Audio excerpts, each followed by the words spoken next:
मैं हूं मोहम्मद दानिश कुरैशी, आप देख रहे हैं कांट ऑनलाइन। आज हम निकले हैं विधानसभा कांट 25 के गांव सलेमपुर में। यहां पर आने वाले विधानसभा चुनाव को लेकर क्या सोचते हैं यहाँ के लोग, क्या कहते हैं यहाँ के लोग, किसकी चाहते हैं सरकार, किस प्रत्याशी को जिताना चाहते हैं, किस पार्टी को जिताना चाहते हैं। बात करते हैं यहाँ के मुकामी लोगों से। क्या नाम है हजरत आपका? मोहम्मद खुर्रम। मोहम्मद खुर्रम साहब, अभी विधानसभा का चुनाव होना है 4-6 महीने बाद। आप किस पार्टी की सरकार चाहते हैं? हम तो गठबंधन चाहते हैं। मतलब गठबंधन किसका चाहते हैं? ओवैसी से सपा का। और सपा तो नहीं करना चाह रही ओवैसी से गठबंधन। हाँ, तो हम ओवैसी की सरकार चाहेंगे। तो ओवैसी साहब बना पाएंगे सरकार यहाँ पे 100 हाँ, सीटों पे लड़कर? इंशाल्लाह कोशिश है। मतलब किस तरह से पढ़ेंगे वो गणित, थोड़ा सा हमें भी समझाओगे। 100 सीटों पर लड़कर वो किस तरह से अपना चुनाव यहाँ पर जिता के मुख्यमंत्री बना पाएंगे? देखिए, कहने का तुमसे बोले। एक नौजवान और हमारे साथ हैं, उनसे बात करते हैं। क्या नाम है उनका? क्या नाम है आपका? मेरा नाम मोहम्मद सिकंदर है। मोहम्मद सिकंदर साहब, अभी आपको पता ही है 4-6 महीने बाद चुनाव होना है, भारतीय जनता पार्टी की सरकार है। क्या आप इसी सरकार को चाहते हैं या कोई नई सरकार चाहते हैं? हम नई सरकार चाहते हैं। किसकी सरकार चाहते हैं, किस पार्टी की सरकार चाहते हैं? अभी तो यूपी का जो समीकरण बता रहा है, कोई भी पूर्ण बहुमत में कोई नहीं आ रहा है। तो आपके हिसाब से कौन आ रहा है? यहाँ जो बताया जा रहा है, जो यहाँ कांटे की टक्कर बता रहे हैं, बीजेपी और समाजवादी में दिखा रहे हैं। लेकिन हम लोग यहाँ अपनी सीट जो लड़ा रहे हैं, यहाँ पे हम लोग आईएमआई को लड़ा रहे हैं। मतलब आप कह भी रहे हैं कि टक्कर जो है वो बीजेपी की है, समाजवादी की है, फिर एमआईएम को क्यों मतलब आप सपोर्ट कर रहे हैं? क्या है ये फैक्टर ये है कि हमें उसमें कोई हिस्सेदारी नहीं मिलती है। समाजवादी में नाम तो हमारा होता है कि हम मुसलमान हैं और वहाँ हम वोट भी देते हैं, लेकिन हमारी कोई गिनती नहीं होती है। हम थाने जाएं, कहीं तहसील जाएं, हमारी कोई गिनती नहीं होती। बोलते हैं कि मुसलमान हैं, मुसलमान के नाम से कोई गिनती नहीं होती है। हम अपनी पार्टी लड़ाएंगे, हम आईएमआई को लड़ाएंगे और यहाँ से हम अपनी आईएमआई को लड़ाएंगे। अभी इससे पहले आपने किस पार्टी को वोट दिया था? इससे पहले हमने बीएसपी को लड़ाया था। मायावती जी ने साफ साफ कहा कि हम बीजेपी को समर्थन देंगे। राज्यसभा चुनाव में मायावती जी ने बोला कि हम बीजेपी को समर्थन देंगे। हम जो है, तो अब हम उन्हें वोट कैसे दे दें? क्या मुद्दे होंगे एमआईएम के? जब आप एमआईएम के इतने बड़े समर्थक हैं, इतने बड़े सपोर्टर हैं, तो आपको पता होगा कि एमआईएम के वो कौन से मुद्दे हैं जिनको लेकर वो आपकी विधानसभा में उत्तर प्रदेश के अंदर आएगी। अगर हमारी कुछ भी सीटें आती हैं, आईएमआई की कुछ सीटें आती हैं यहाँ, तो हमें उससे ये फ़ायदा होगा, वो हमारे लिए वहाँ विधानसभा में बोलेंगे, हमारे लिए लड़ेंगे, हमारे लिए लाठी खाएंगे। नहीं, लाठी खाएंगे, मुद्दे पूछ रहा हूँ। कौन से मुद्दे होंगे? मुद्दे ये होंगे, हमें नौकरी, कौन सी योजनाएं होंगी? हाँ, हमें नौकरी चाहिए। नौकरी में हमें ओवैसी साहब नौकरी देंगे आपको? क्यों नहीं देंगे? जब हिस्सेदारी होगी तो नौकरी भी देंगे। क्या लगता है आपको कि हिस्सेदारी आ रही है? बिल्कुल होगी हिस्सेदारी, 100% होगी। इसके अलावा, नौकरियों के अलावा, अखिलेश यादव जी ने एक बार भर्ती की थी, 2012 में इनकी गवर्नमेंट बनी थी, इन्होंने यूपीपी की भर्ती की थी, उसमें 2000 मुसलमान रखे इन्होंने। हम वोट कितना देते हैं इन्हें? 22%, 25% वोट हम लोग देते हैं। जितने मुसलमान हैं 22% मुसलमान, इनको ही तो सपोर्ट करते थे, समाजवादी को। अच्छा, हमारे साथ एक और चचा हैं, काफ़ी देर से इंतज़ार कर रहे हैं हमारे आने का। हम उनसे ही बात करते हैं। अभी जो विधानसभा का चुनाव है कुछ दिन बाद, उसमें क्या सोच रहे हैं आप? किस पार्टी की सरकार चाह रहे हैं? देखिए, सरकार हम जो चाह रहे हैं, सरकार में मतलब हम जो है हिस्सेदारी की लड़ाई लड़ रहे हैं। हम ओवैसी साहब को चाहना है। जब हमारी सीटें जीत का आएंगी 40-50, हम किसी से भी गठबंधन कर सकते हैं।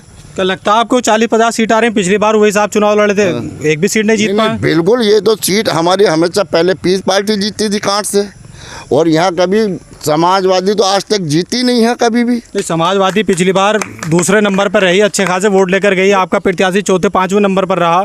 तो अब आप कैसे मान रहे हैं कि हमारा प्रत्याशी मतलब फर्स्ट नंबर पर आ जाएगा? आप ओवैसी साहब की हम ये बता रहे हैं, ओवैसी साहब के साथ 90,000 वोट इस सीट पर पक्का है।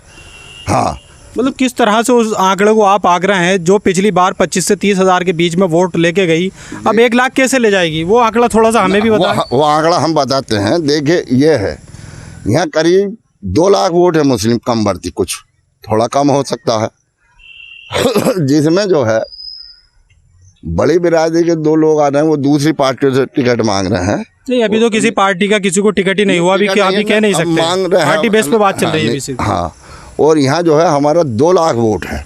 हमें जीतने के लिए सिर्फ 30% वोट चाहिए। 2 लाख वोट है। तो आपको लगता है कि आपको 30% वोट उसमें 2 लाख में मिल जाएगा? बिल्कुल 100%। पहले क्या नाम है आपका? मेरा नाम गजनफुल इस्लाम है। तो पहले गजनफुल इस्लाम साहब किस पार्टी को फॉलो करते थे आप इससे पहले? इससे पहले मतलब ये कि हमने पीस पार्टी लड़ाई थी, वो जिताई थी यहाँ से। पीस पार्टी जिताई, उसके बाद पीस पार्टी नहीं जीत पाई, भारतीय जनता पार्टी चुनाव जीती। पिछली बार भी ओवैसी साहब को लड़ाया था। पिछली बार भी 24,000 वोट आए। ऐसा क्या लगता है आपको कि ओवैसी साहब आपके लिए वो करेंगे जो अब तक यहाँ मुसलमानों के लिए किसी और पार्टी ने नहीं किया, और उन पे तरह तरह के आरोप लगाए जाते हैं कि बीजेपी के एजेंट है, बीजेपी को सहायता पहुँचा रहे हैं, बीजेपी के लिए आ रहे हैं? ये बिल्कुल गलत है। वो बीजेपी के कोई एजेंट नहीं है। ये तो जो मतलब ये कि मुस्लिमों में दलाल हैं, तो वो लोग उन्हें कहते वो हैं। कौन से दलाल हैं? वो ये हैं जो मुलायम सिंह से जुड़े हुए हैं, जो सपा बसपा से जुड़े हुए हैं, और वो मतलब अपने पेट के लिए काम कर रहे हैं, कौम के लिए तो काम ही नहीं कर सकते। भाई एक बात बताओ, अभी कुंवर दानिश अली बोल रहे हैं उसमें संसद भवन में, तो उनका कॉलर पकड़ के पीछे खींच लिया। तो अब हम वोट भी दे के क्या करेंगे भाई? जब कॉलर किसने पकड़ के खींचा? संसद में तो बोलते हो खूब। मायावती के आज मैंने भाई तुम मुसलमान के ऊपर क्यों बोल रहे, उनको एतराज़ करा गया इस बात का। सांसद में तो कोई ऐसा वीडियो या कोई ऐसी बात अभी तक नहीं आई कि कॉलर पकड़ के खींचा गया? नहीं वो कॉलर ना खींचा, चलो वैसे ही मना कर दिया उन्हें। बहरहाल जब वहाँ हम बोल नहीं सकते, अपनी कौम की आवाज़ नहीं उठा सकते दूसरी तो आपको लगता है कि असदुद्दीन ओवैसी ही हमारी बात उठाएंगे, हमारी बात को रखेंगे? हाँ 100%। अच्छा, हमारे साथ एक और साहब हैं, क्या नाम है आपका? मैं राजुल हसन।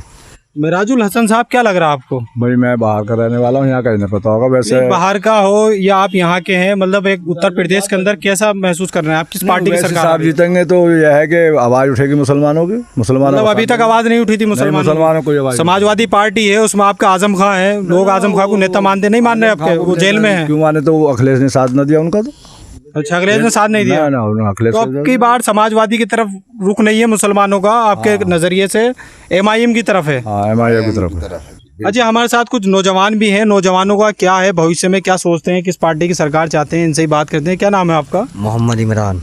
मोहम्मद इमरान साहब, क्या लग रहा है आपको? आप नौजवान हैं, अभी भारतीय जनता पार्टी की सरकार चल रही है, क्या उस पार्टी से आपको कुछ फायदा पहुंचा, नहीं पहुंचा, क्या ऐसा महसूस कर रहे हैं? हमने जो आज तक वोट दिया है मुसलमानों को, वो ठगा गया है मुसलमान के नाम पे, कि आज बसपा में, आज सपा में, आज कांग्रेस में, सब ने हमें धुतकारा है।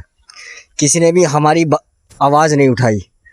और असदुद्दीन ओवैसी, बारिस्टर असदुद्दीन ओवैसी साहब ऐसे लीडर है जो मुसलमानों की, मजलूमों की आवाज़ उठाता है। संसद से लेकर राज्यसभा तक पूरे देश के अंदर वो मजलूमों के साथ खड़े हैं, और मुसलमान चाहता है कि अब हिस्सेदार बने देश के अंदर, और सिस्टम के अंदर भी हिस्सेदारी चाहता मुसलमान। और ये उत्तर प्रदेश जो है मुसलमानों का एक बहुत बड़ा गढ़ है।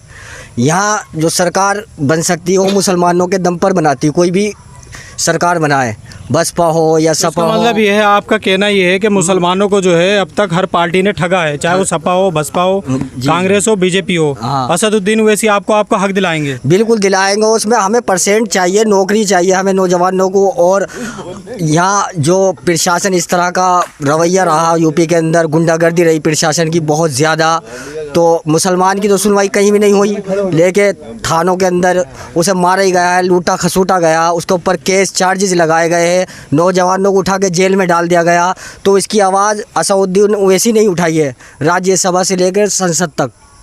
आज हम विधानसभा कांड 25 के गांव सलेमपुर में पहुंचे हैं। यहाँ पर सलेमपुर के जो लोगों की राय है वो एक तरफा नज़र आ रही है, वो और असदुद्दीन ओवैसी के हक में नज़र आ रही है। अब तक यहाँ के लोग, इससे पहले जो मुस्लिम पार्टियाँ हुआ करती थी, पीस पार्टी जिससे अनीसुर रहमान पूर्व में विधायक रहे, फिर उन्होंने समाजवादी पार्टी ज्वाइन की, समाजवादी पार्टी से पिछली बार वो चुनाव हारे, दूसरे नंबर पर रहे। मगर असदुद्दीन ओवैसी का एक ऐसा रुख यहाँ पे नज़र आ रहा है, ऐसी दिलचस्पी नज़र आ रही है लोगों के अंदर कि उनका कहना है कि हमारा वोट गड्ढे में जाए, कहीं भी जाए, सरकार बने ना बने, मगर हम अपनी आवाज़ को बुलंद कराने के लिए हम लोग जो हैं असदुद्दीन ओवैसी को ही फॉलो करेंगे और असदुद्दीन ओवैसी को ही वोट देंगे। मैं मोहम्मद दानिश कुरैशी, कैमरामैन मुबश्शिर हसन और गुड्डू के साथ।